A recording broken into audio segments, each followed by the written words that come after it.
thank you for doing this. I'm going to let our friend take over and do the interview after you do your presentation. Cool?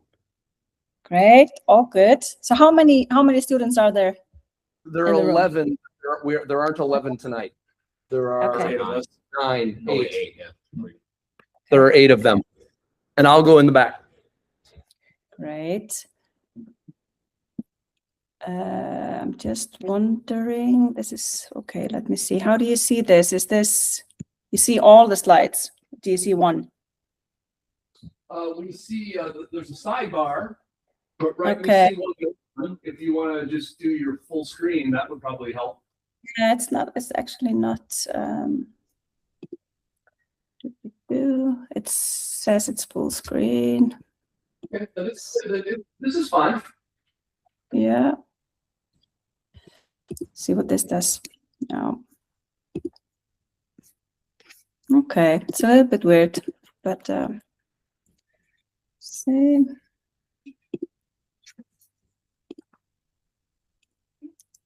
Okay, but you don't see the window with all of you in it as well? No? We see everything. We see us, and we see your presentation. Okay, perfect. All right, so should I just go ahead? Yeah, go ahead. Great. Okay, so I don't know how much you know about me, guys, but I want to thank Mark and Brendan for the invitation to join you. It's a real honor. I'm going to talk a little bit about the Icelandic music scene and a little bit about what we are doing at Iceland Music, which is like a national music office, and I'm the director there. And yeah, so a little bit about myself and my background. So I'm born and raised in Iceland. I've lived here for the most part of my life. I actually told Brandon when we spoke together that I was I was an exchange student in Minnesota back in the days. So it was 1990, and I stayed in a small town called Park Rapids. And it was really great. And my background, my study background is that I have a bachelor's degree in political science with psychology sort of on the side, which has nothing to do with music. But I always studied music at music school when I was younger, and I played in a few bands, etc. And then after my study in Iceland, I went to Denmark to study in a school called the Chaos Pilots. And it's a real pioneering school focusing on sort of events management, project management, and entrepreneurship. And that was great. And I did 3 years there. And then I went to the States again. So I did an internship in New York and then another one in Washington, D.C. So I've been a bit in the US. And then I worked at a production company where we produced TV shows called Lazy Town after I got back from Denmark. And that's actually one of the reasons Brandon got in touch with me, because I worked there, and that was, it's a children's series and it was shown all around the world. And then sort of after that, I went back into music. And it all just started with me joining a startup company in Iceland called GoGoYoko, which was actually a streaming platform, a little bit like Spotify. And we were taking off sort of at the same time as Spotify was taking off. So we had a big and hard competition. And from there on, I started doing all sorts of events, and I managed the Icelandic Music Awards. And I was the program manager for Iceland Airwaves, which is a pretty well-known music festival internationally, held in Reykjavik every year, and still is. And then from there, I sort of got involved in management. And that was actually just through my husband, who was both running a studio in Reykjavik, but he was also involved with a few bands, and he needed a helping hand. So that's how I got involved in management. And it was a steep learning curve, just learning everything about the business. And in 2012, a young artist came to the studio, and we started working with him. And his name is Ásgeir, or Asgeir, as many people say in the US. And I don't know if you're familiar with him, but I worked with him for 5 years, sort of from the start of his career and through the release of 3 albums. And after that, I had been doing so many different things in music. So I wanted to do something else. And then I started running a project for the Reykjavik city called Reykjavik Music City, and I can tell you a bit more about that later. And then from there, I started running the whole cultural office in the city of Reykjavik, which was also very interesting. And then I joined Iceland Music. It's now 2 years ago, so start of 2024. Yeah, so as I said, I don't know how much you know about Icelandic music, but I'll tell you a little bit about it and also what we are doing in terms of supporting the music scene here. We actually have we have a phenomenon in Iceland, I would say. It's a very, very small country. We are only 400,000 people, and almost half of the inhabitants in Iceland live in Reykjavik. So it's a small country. It's an okay size island in the middle of the North Atlantic Ocean, but not so many people live here. So the question is, we punch above our weight when it comes to music. So is it just something in the air, the water, or is it the way music is supported in Iceland? And we often get these questions because people notice all the amazing music coming outside of our country. I don't know if you are familiar, I can't see you so well, but I don't know if you're familiar with any of the artists that I'm showing up here. But here you have Björk, you have Sigur Rós, Kaleo, they are from Iceland, of Monsters and Men, if you know them. Laufey, of course. Yes. And then I'm just mentioning other types of artists. I don't know if you're into contemporary or classical music, but Víkingur Heiðar is actually one of the biggest pianists in the world today. He travels all around the world. Anna Þorvaldsdóttir is a contemporary composer, amazing. She's doing really, really well. And then we also have some film composers doing really well. So Hildur Guðnadóttir, who did the score for Joker, the late Jóhann Jóhannsson, who scored The Theory of Everything, and then Atli Örvarsson, and I could name more. And the global interest in Icelandic music is always growing. Do you know any other people in Laufey? Are you familiar with Kaleo, of Monsters and Men, Björk? Yeah? And Kaleo. Yeah, and Kaleo, yeah. All right, so yeah, and music is really important for us in Iceland, and I would say that musicians are our best ambassadors. So if you look at, there's like a Danish statistic office, he pulls this together every year, but I only have the numbers from 2023. And then you can see that the most Googled Icelanders around the world, number one is Hafþór Júlíus Björnsson, who is an actor from the Game of Thrones. He's called The Mountain, a very big guy. I don't know if you know him. And then the three others in the top four are musicians, of Monsters and Men, Kaleo and Björk, and now Laufey would be up there as well, for sure. Yeah, and Iceland is a real nation of music. Now I can see my slides because I can only see you. So recent statistics show that 48% of Icelanders, they sing or play an instrument. And when you speak to Icelanders, it's, every other person is in a band, they're in a choir, they're, doing something with music. 59% attend at least one concert per year.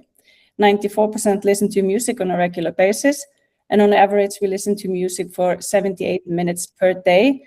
And when it comes to different art forms, films, even social media, music is scoring at the top.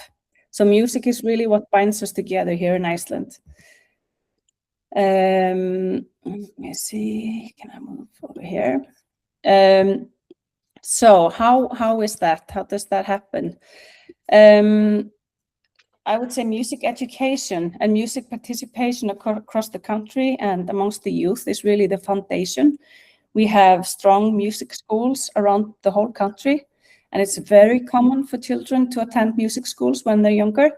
And also in our schools, we have music education in almost every school in Iceland.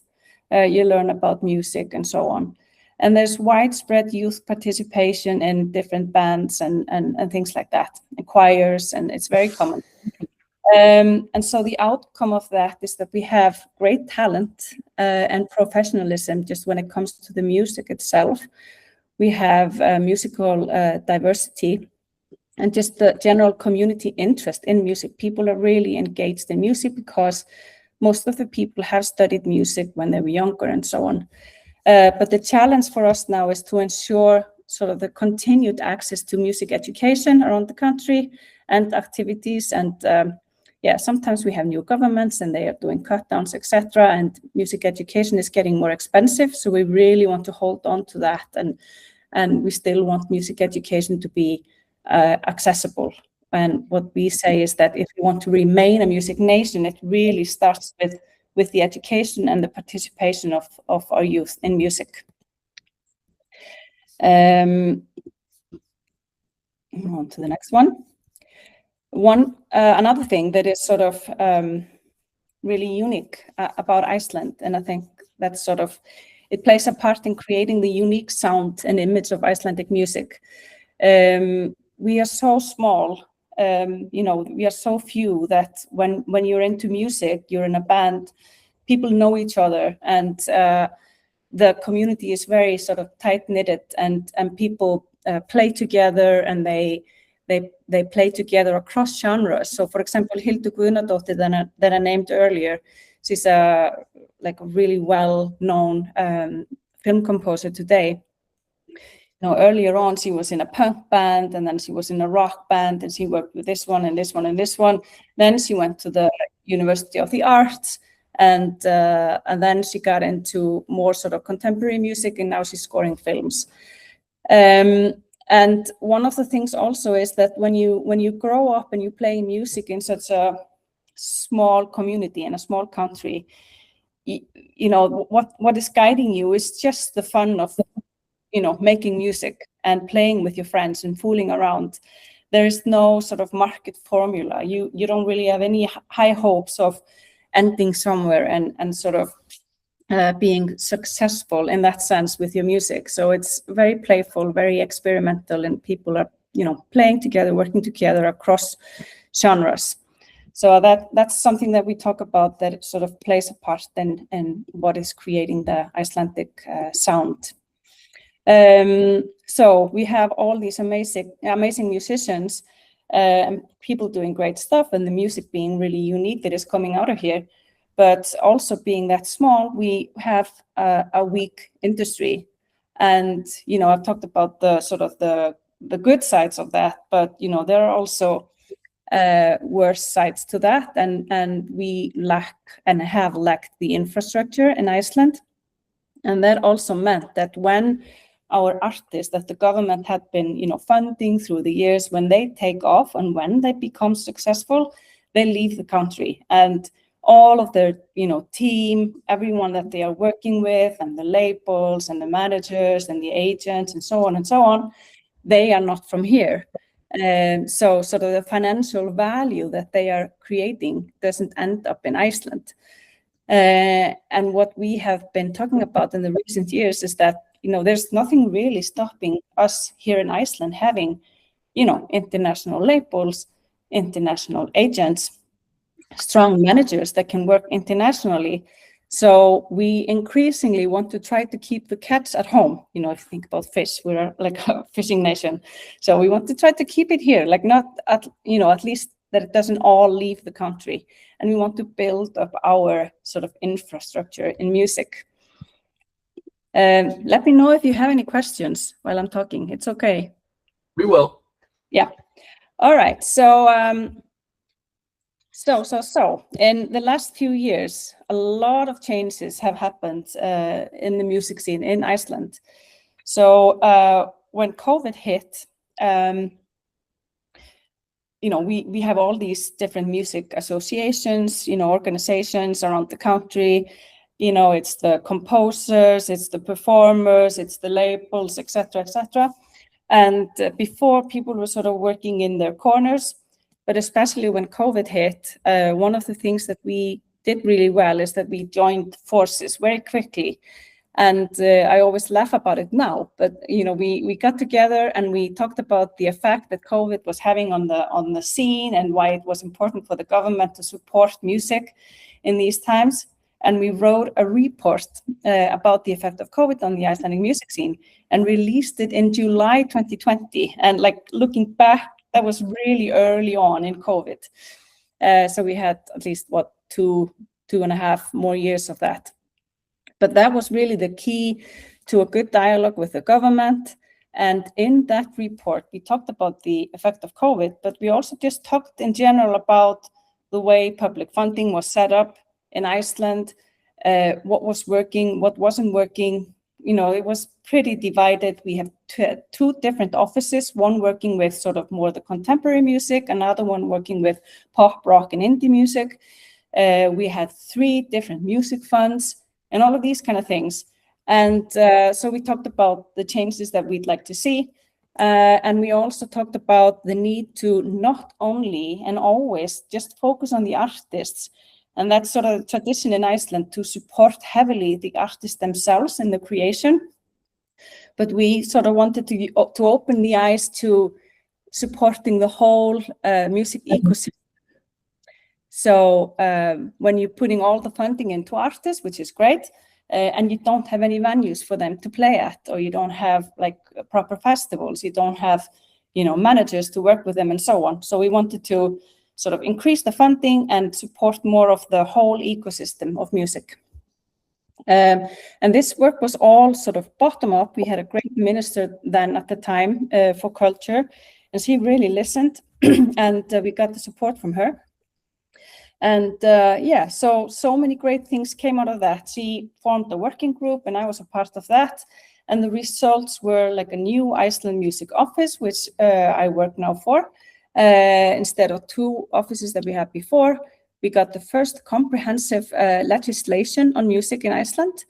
The different music funds, they were all merged. So we have one music fund now, which is, I'll tell you a bit more about that later. And then the first ever national music policy. So it was really like a holistic approach for the future of Icelandic music. And this is, you know, this was all sort of implemented just a couple of years ago. And now I'll just tell you a little bit about what we do at Iceland Music. So our role is to strengthen Icelandic music, both at home, which is sort of the new thing, because we had an export office before, but we also thought the other side of the coin, if you want to do well at the export angle, you really need just a strong scene, and you need a strong ecosystem in Iceland. So yeah, so our focus is at home and abroad. And we serve as a collaborative platform for businesses, interest groups, cultural institutions, educational institutions, and governmental bodies when it comes to music policy and action. We promote the sale and distribution of Icelandic music and facilitate sheet music distribution for Icelandic compositions. So we have that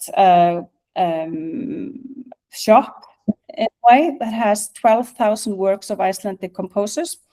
And sorry, this is in Icelandic, but we do a lot of promoting of Icelandic music, and also that's sort of to the outside world, and then towards the local scene, we promote opportunities for artists and so on. And we work closely with musicians and music businesses. We advise them on export to other markets, and we operate the music fund, which I was telling you about. And then we undertake specific tasks when it comes to research and statistics on the Icelandic music industry, which is something that we need to be much better at. And then we support the preservation of cultural heritage in music. So, for example, when composers pass away, we get their whole collection. We go through it with the National Library. Some of it is added to our sheet music shop. And other parts they go to the National Library for preservation and so on. Yeah, we focus on the whole ecosystem of music in Iceland, and we work across all genres. And then a little bit about the Music Fund. It has 4 departments. We had 3 different ones before. And the current departments, just so you know what we are supporting, are creation and release. So we fund the songwriting and composing, recording and release of music. Then we have an export department where we support artists when they are seeking opportunities in new markets, international marketing and travel grants. We support live performances, concerts and tours in Iceland. And then infrastructure and development, which is a brand new department where we focus on the venues, the festivals, music businesses and projects, managers, and these kind of things. And that's the biggest change. So public support was extended beyond the artists in Iceland. And we are very proud of that, and we want to try to maintain that. Yes, so what we have been trying to say to the government, and we have been pretty successful in that, is that arts funding is investment. It's not just costs. So you can look at the arts as the research and development of the creative industries, and the grants are then to support experiments and innovation in music. So, and when an artist is then successful internationally, the investment is returned back to the country via tax, tourism, and country and even nation branding.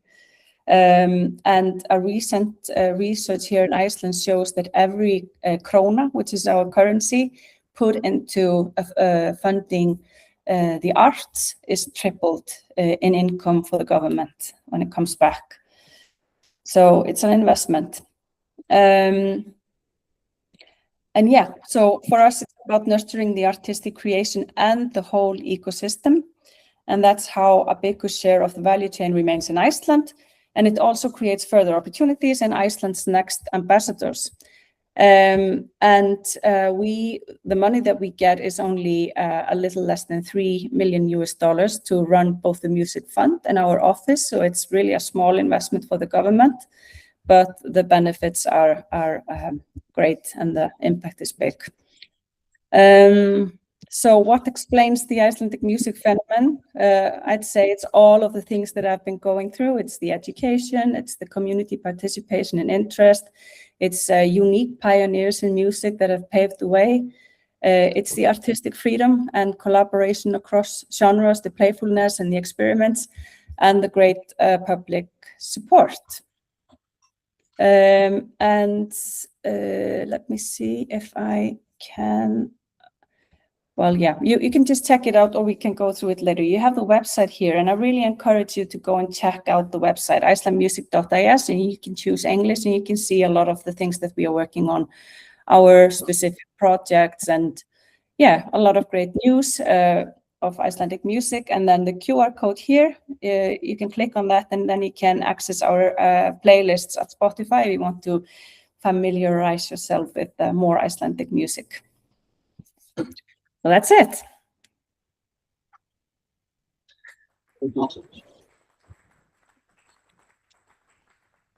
All right. So Maria, I'm gonna beat Mark to the punch with this. The email, so they can see you. Yeah, I know. I'm slowly making my way there. Hi. The email that you put on the end of your slide, is it okay if anyone here can just contact you if they have any questions? Cool. And would you mind sending the presentation over just via email at some point?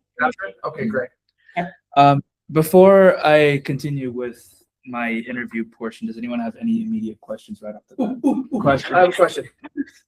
So why did you agree to talk to this young man? What was it about him that got you interested? Did he write a great email? Did he hear you until you finally gave up? What was his Great question. I think you wrote me on Messenger, did you? Or yeah, I did. Yeah, I found Facebook and then just went to Messenger. It's like, hey, you want to chat? It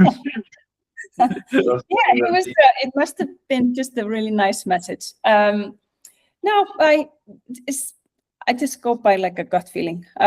Like it sounded nice, and then we had our chat, and that was really nice. And it was kind of funny with his interest in like Lazy Town that I worked on such a long time ago. Which we'll get to. Yeah. And I think it was also based on a little bit of a misunderstanding, because I think you, Brandon, thought that I was involved with the music in Lazy Town, but I was more kind of like an executive assistant to the creator. Yeah, it was just, and then you asked me to do this, and yes, of course, I think it's really nice. I think it's also, it's important to give time to talk to students and different people. So Yeah, and even then too, like you're still part of the music business, regardless if it was a part of Lazy Town or not. So yes, and I'm also not in frame. I keep forgetting about that. I keep thinking that I'm in frame, but I'm not. But yeah, thank you again for doing this. You know, even though it's like what, midnight in Iceland right now. yeah, So it's like, Mhm. yeah. So any other questions right now? No. All right, cool. So okay, yeah. All right. We So got an interloper here. You got a question? You sure do. Yeah. Steph, STEF is your performing rights organization, your composer rights Yes, organization. yes. You have, I don't know if you know, BMI, ASCAP, ours here, they're allowing at least a certain percentage of AI created music. I was wondering, it seems like things are very on the side of human creation there, very organic. I don't want to over romanticize it, but I mean, you have you have less population than Nashville, and some of the most original, acts are coming out of there. Are you pushing back on any of that, or is the performing rights organization pushing back at all on AI created music? Yes, it's early stages, of course, but yes, and so far their stance has been like very sort of direct and harsh in a way, which I think is totally understandable, but it's also difficult, and it's a difficult development, and I think you have to be reasonable with it. But so far, yes, it's pretty a harsh stance, and also we have this discussion also at the national radio, and like, how are people supposed to deal with it, and how can you find out if it's really sort of made, even proportionally, like, used by AI tools and these kind of things. So it's early stages, but it's a big part of the discussion at the moment. Don't think there's like nobody has the solution basically at the moment, but it's what's your personal stance on it? Not as a representative of an entity, but what's your take? Yeah, I think it's tough. I mean, I know a lot of musicians are already using like AI tools just in the process of creation, and I think like if you use it wisely and you use it to assist sort of in the creation, I think it would be. I mean, we've gone through so many changes when you look back in music, like just when synthesizers came or whatever, it was always like, what is this? But so I think we will find the balance with this. I mean, it's definitely gonna change a lot, and I think possibly like with music, and especially like advertisement and these kind of things, I think, somebody who's creating an advertisement and wants music in it, I think they're gonna increasingly just look for something AI created. I think it's gonna take some opportunities and all of that, but it's also gonna create opportunities at the same time. So I have sort of it's a mixed it's mixed emotions at this stage for me. The reason I asked about the Performing Rights Society is this is the first time we've had technology that could create an unlimited amount of copyrights. Yes. So, well, look, I commend you, and really, seeing people supported when they're children to appreciate music and art and be able to do that. It's also interesting. I grew up in Kansas for some of my life, and there's something about open spaces and maybe not always having noise around. It's just very interesting what comes out of it. Yeah. Okay, great. Awesome. Any other questions? Cool. All right. So this interview is more so going to be about you in particular, not very much your company, which is, by the way, awesome. But this interview is more so toward like you and like how first time we talked. I understand that you were an executive assistant, and that this is where where we talked about the misunderstanding. But Yeah. could you further elaborate on like what was it like to be an executive assistant for Magnus Skeving, and just being a part of the Lazy Town family, like working with Stefan, who passed away like 8 years ago. Like, could you elaborate on your experience with that?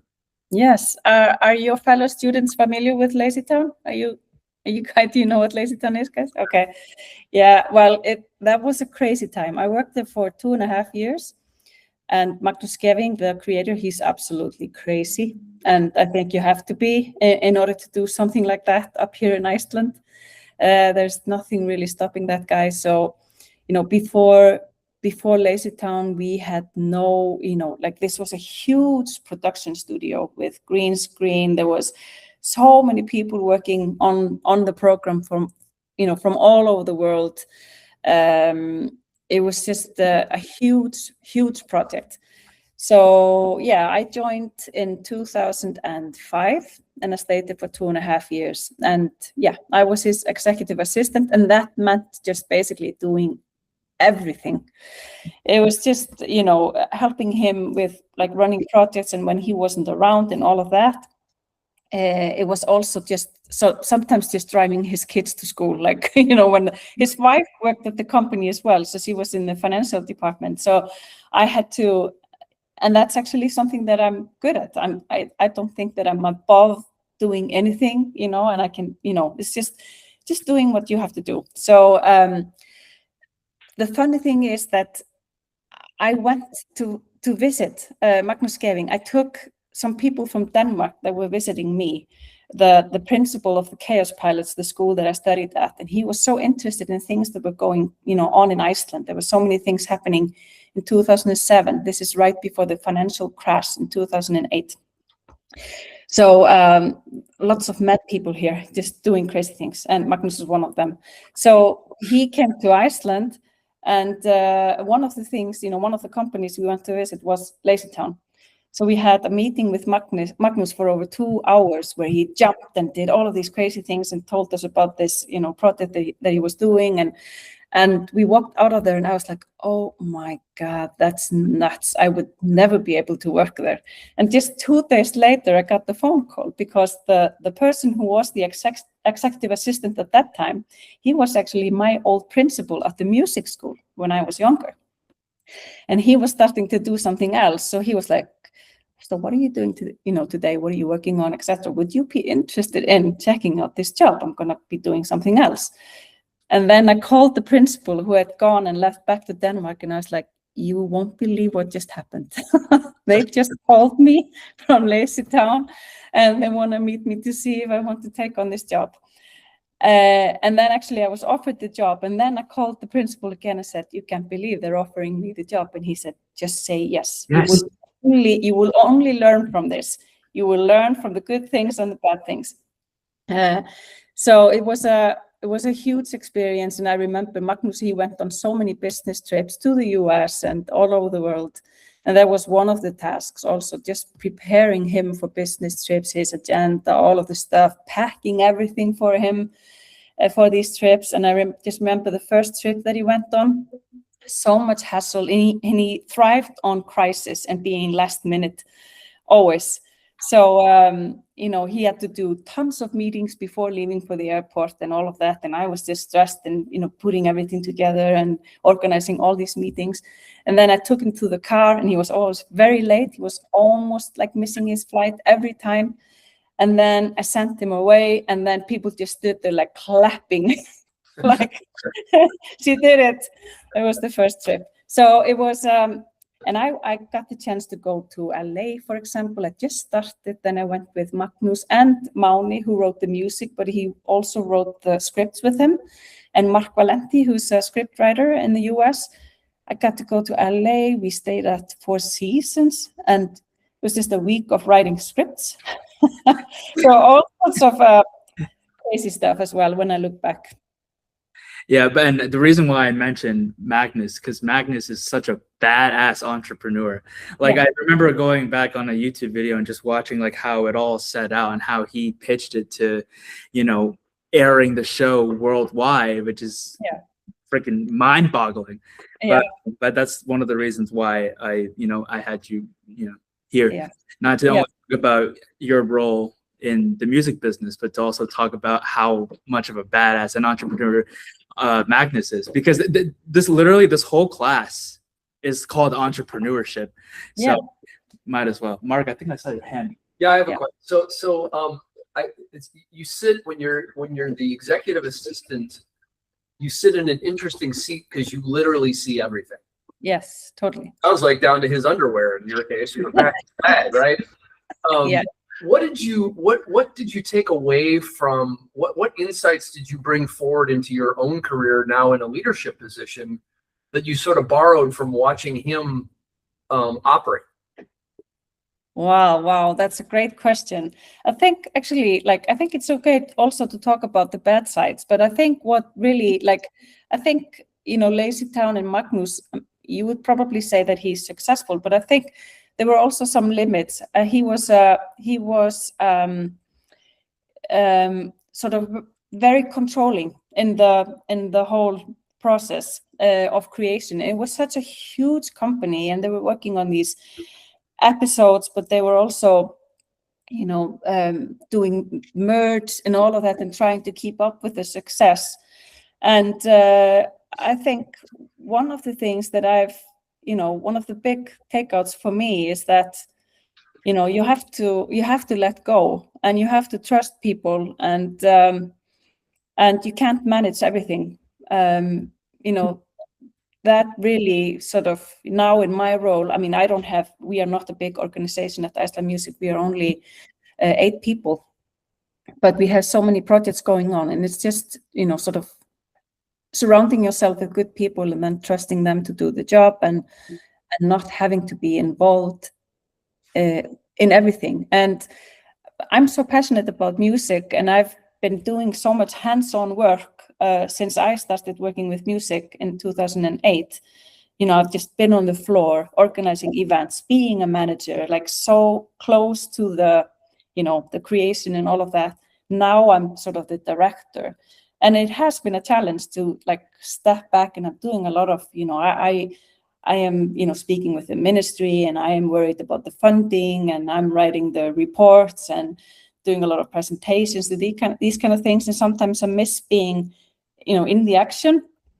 And then I just try to, somebody has to do the role that I'm doing now, and I can't be involved with everything. But then, on the good side, Magnus, he just went for it. And it showed that, so much is possible. And in Iceland especially, or I think you are so close there's one person maybe between you and the president, and when you've met the president, there's no one between you. It's just it's you can do so much in Iceland, and then from there, internationally, it's pretty amazing as well. But do you also enjoy being the director of Iceland Music, you think? Yes, I'm it has I'm leaning into it. I'm understanding now also, just it's I have so much great people around me who are doing amazing things, and they and just loving to see people around you sort of bloom, and being good at what they do. And it's about everyone finding their passion within the organization. And me also, I tend to get, I think there's a little bit of an entrepreneur in me. I tend to get, when things get too sort of, I loved 2 years ago starting the organization. It's just an empty piece of paper. What are we going to do? Hiring people, figuring things out. That's when I'm at my best, and tons of things to do. You have to run around, you're sweaty and stressed and all of that. And then when things start to get a little bit easy and a little bit sort of a routine, that's when I get bored. So that's my challenge, always to sort of find, the energy and new things, and find my passion in that then. Sounds very familiar, Mark. Yeah, because he has a whole story about like he literally came to Nashville with just $800 to be what? Professional Be a guitar player. Yeah. Yeah. So he can totally relate to you. Yeah. Speaking of challenge, could you further elaborate on like being an exchange student in the US? And then it's going to follow up with another question that we also talked about. Can you just really quickly elaborate on like what was your experience in the US like when you were young as an exchange student? That was really great. I mean, this was in 1990, so I was 16 years old. I was quite young. And I often think about my parents these days sending me away. I had to fly. I mean, you know, no cell phones, no nothing. I had to fly to New York, then from New York to Chicago, Chicago to Minneapolis, Minneapolis to Bemidji. And I was then picked up by some guy who was running the Rotary thing in Minnesota, stayed at his house for one night, and then came to the family that I was staying with. But it was a great time. And after I stayed there, I went twice for a visit in 94 and 96. And they also came to Iceland. But then I didn't go back for 20 years. And that's really, I mean, it's only a flight away, you know, to Minneapolis. So it's really weird that they didn't come here, I didn't go there. But I went back for a visit in 2023. I took my kids and my husband, and we met everyone, and that was great. But when you go as an exchange student with Rotary, you stay usually with more than one family.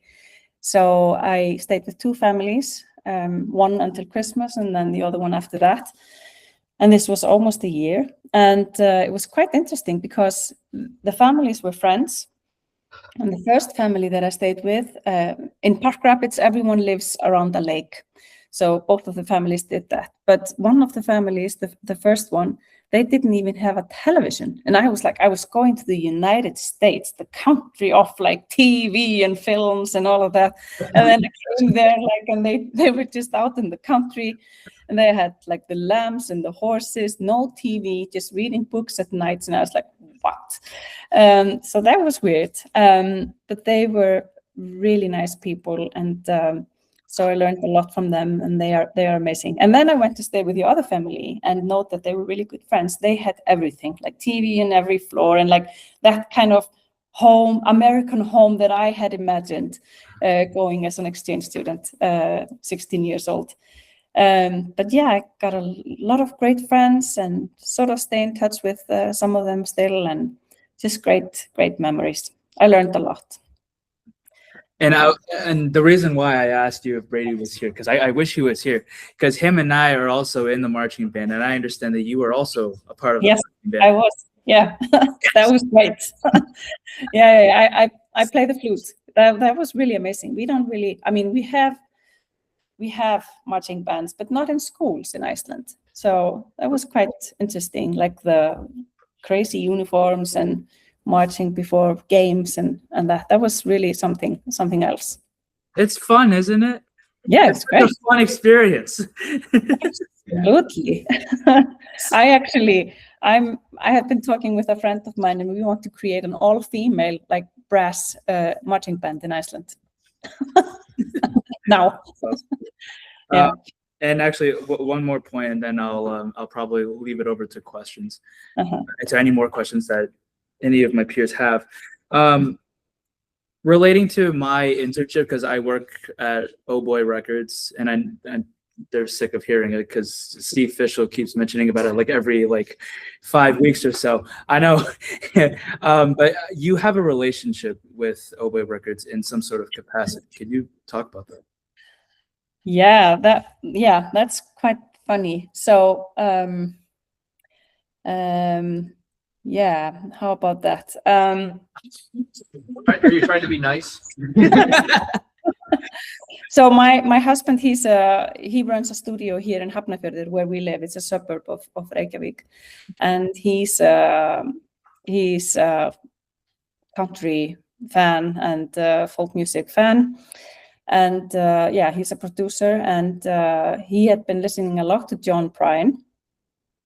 And then when we were working together with Ásgeir, that artist that I managed for 5 years, he actually did a cover with him and things like that. But they were touring in the US, and I ended up writing an email that Kitty, my husband, actually sent to Oh Boy Records. And well, maybe I should take it back a little bit. So I'll go back a little bit. So when Ásgeir and my husband were touring in Europe, that's yeah, wasn't it like, yeah, I think it was that. They were touring in Europe, and John Prine was playing in Paris. And yes, so it was okay. So that's the story. So before that, they did the cover of John Prine. Now I can't remember the name of the song. But they did the cover. So we had been in touch with Oh Boy Records, got the permission to do that. Everyone was fine with that. And then they were on tour in Europe, and we saw that John Prine was playing. I actually flew over to Paris to join them to see John Prine at a concert. So we saw his concert. He was great, amazing. We had some friends with us and the whole band. But at the concert, he told us that he had gotten in to get like he had some hip problems. So he had to cancel the rest of the tour, go back to the US and be operated on his hip. So that was the last concert on the tour. He went back to the US. And then we later learned that he got COVID, probably in Paris, and then he passed away. So we actually saw John Prine's last concert, and yeah, it was an amazing concert, and he did not let us down. And then shortly after that, they were touring in the US, the guys, and then we wrote an email to Eileen at Oh Boy, and the guys were planning to go and visit the label in Nashville when they were passing through. But they also ended up not making the rest of the tour because of COVID, so they parked the bus and flew back to Iceland. So that never happened. And then a few years later, my husband was working with a young artist from Iceland called Árný Margrét, and she got invited to play at Newport Folk Festival.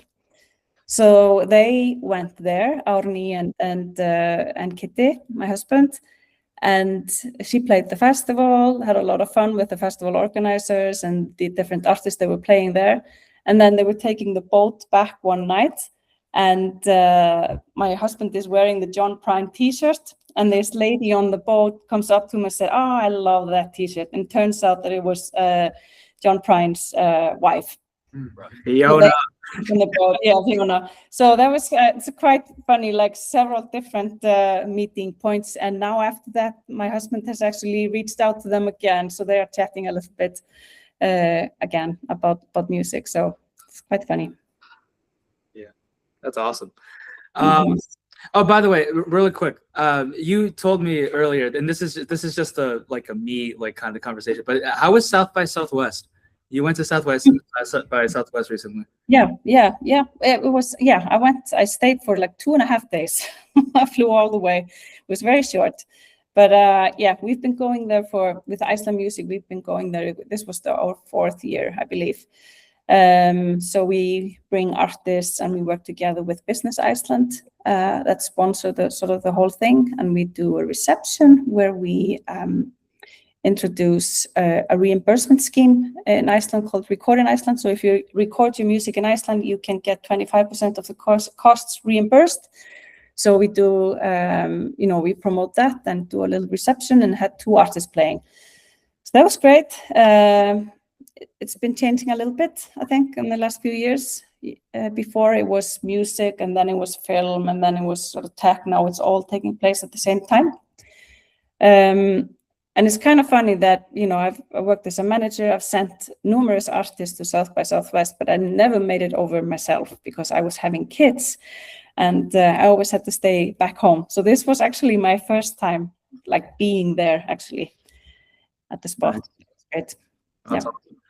All right. Fire away with questions. Are you excited for the U.S. invasion of Iceland? No. Well, it's kind of All funny. right, sorry, I picked up myself. Okay. We are just going like this, like maybe, So are we. maybe they won't notice us. No, that's crazy. Other questions, y'all? What would you say is like the number one, just like biggest thing that makes music in Iceland different than the United States or the rest of the world? Yeah, it would go back to a little bit of what I said earlier. I think it's just I don't know, just the playfulness and the experiments and the sort of working across different genres. So if you think about Björk or Sigur Rós, especially going back to that time, I think it's a little bit more tricky if you talk about Kaleo or like Of Monsters and Men or even Laufey today. A lot of people listening to that music wouldn't necessarily know that it's from Iceland. I think you probably agree, but sort of early on, at least, and a lot of the Icelandic music still around. I would say that is sort of what makes the sound unique is that it's people are not sort of in a box and they are just playing around and playing around with different genres. And in one group, you may have people that are also playing, contemporary music, or they are in a string quartet and then they're doing this and this. So something of that, just how everything is sort of mixed together. Would you say that quality extends to the rest of Northern Europe?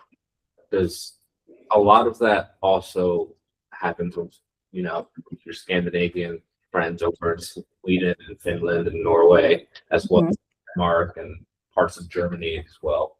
You all sort of share that same love of not really caring about titles and just doing.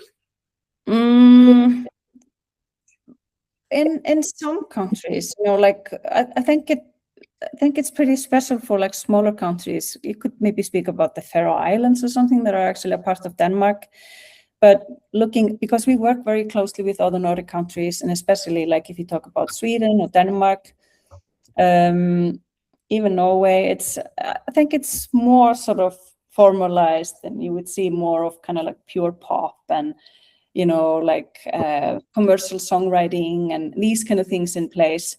And I can just feel it also when we are talking about our export strategies and things like that. The Swedes are really, they want to go to Korea and work with, writers there and go to like K-pop and things like that. That, we are not there, at least not yet. We are not so, songwriting as a business or these kind of things. It's not really in place and not of high interest in Iceland, at least not yet. So I think there is a difference. Any other questions? No. Iceland or America?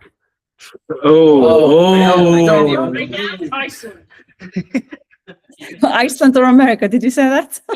Iceland or America? If you had to choose. Iceland, guys. I'm sorry. That's my home country. Respect. Okay. Other question?